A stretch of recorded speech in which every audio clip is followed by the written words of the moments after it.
Friends, physics classes में आपका स्वागत है।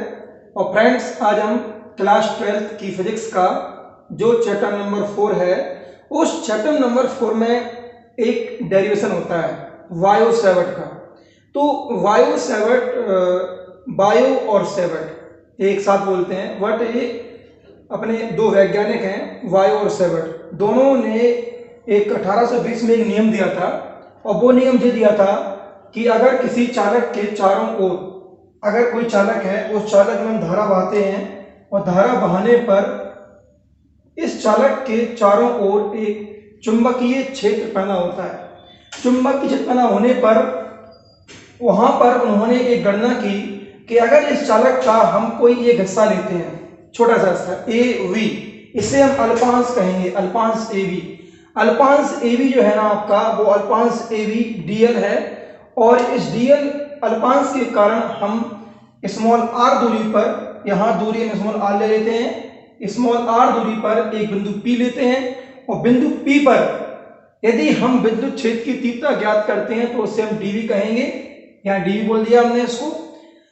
अब यहां पर आपको ये देखना है कि यहां पर ये जो बिंदु अल्पांश और बिंदु पी के बीच जो कोण बनना है उठाव में झुकाव में, वो थीटा है, ठीक है। और यहां पर इस कोण की जो ज्या होगी, वो ज्या क्या होगी, साइन थीटा। तो हमें आज ये ज्ञात करना है कि वायो सेवर्ट के द्वारा एक अल्पांश के कारण, एक अल्पांश में धारा बहाने के बाद किसी बिंदु पर जो चुंबकीय क्षेत्र की तीव्रता होती है, वो चुंबकीय क्षेत्र की तीव्रता का मान क्या होता है, बस ये अपन को निकालना है इसका। तो वहां पर उन्होंने लिखा, क्या लिखा कि किसी चालक के अल्पांश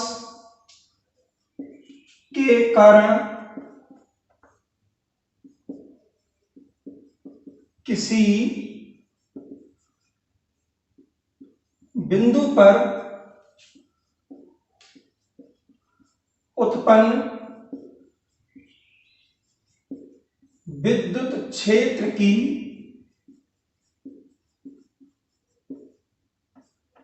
तीव्रता क्या मानी हमने, डीवी। डीवी निम्न कारकों पर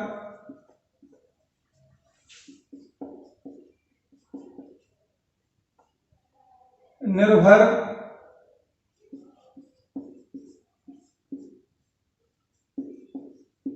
करती है। निम्न कारकों पर निर्भर करती है। तो यहां पर कौन कौन से कारक हैं? पहला कारक है आपका धारा आई। जो धारा आप आई आ रहे हैं, वो धारा आई चुंबकीय क्षेत्र की तीव्रता के समानुपाती होगी। दूसरा, यहां भाषा लिखते जाएंगे।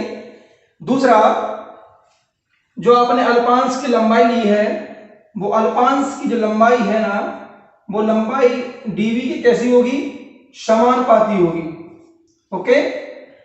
इसके बाद तीसरा नियम है, मतलब तीसरा कारक कह सकते हो उसको, आपका कोण थीटा।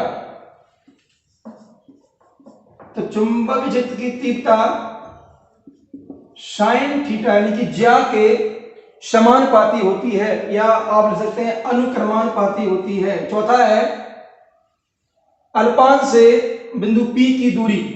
तो यहां यह नियम होता है कि चुंबकीय क्षेत्र की तीव्रता अल्पांश से बिंदु P तक की जो दूरी है, ये जो आपने बिंदु लिया है उस तक की दूरी है, उस दूरी के वर्ग के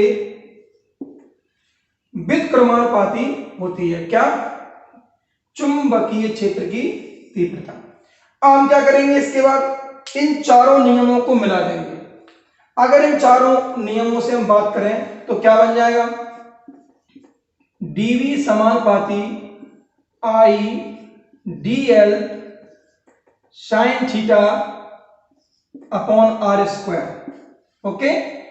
यहां पर अगर समानुपाती हटाएंगे तो क्या आएगा, नियतांक के आएगा, तो यहां बन जाएगा K I D L sine theta upon R square. ये यहां पर जो के है, अगर इस के की अगर हम बात करें तो यहां पर के एक अनुक्रमानुपाती नियतांक है, और यदि हम हवा या वायु में बात करें, किसमें, हवा या निर्वात, हवाई की बात है, हवा या निर्वात में बात करें तो हम लिख देंगे यहां पे हवा या निर्वात में। तो हवा या निर्वात में जो के का वैल्यू है, वो के का वैल्यू क्या होता है, म्यू 0/4 पाई, क्या, म्यू 0/4 पाई। तो इसका वैल्यू होता है के इक्वल म्यू 0/4 पाई।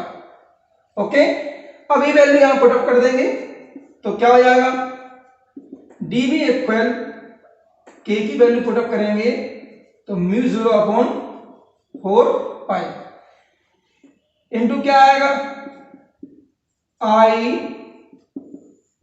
D L sine theta upon R square.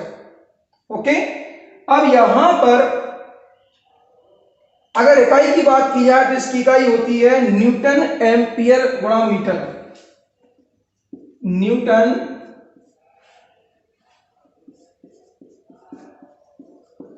Ampere गुणा मीटर। ये आपका व्यंजक आ चुका है। ओके, अब यहां पर हम म्यू 0 की जगह mu 0 mu nought mu R भी रख सकते हैं, है ना, वो अभी कंडीशन किसी और माध्यम के लिए होगी।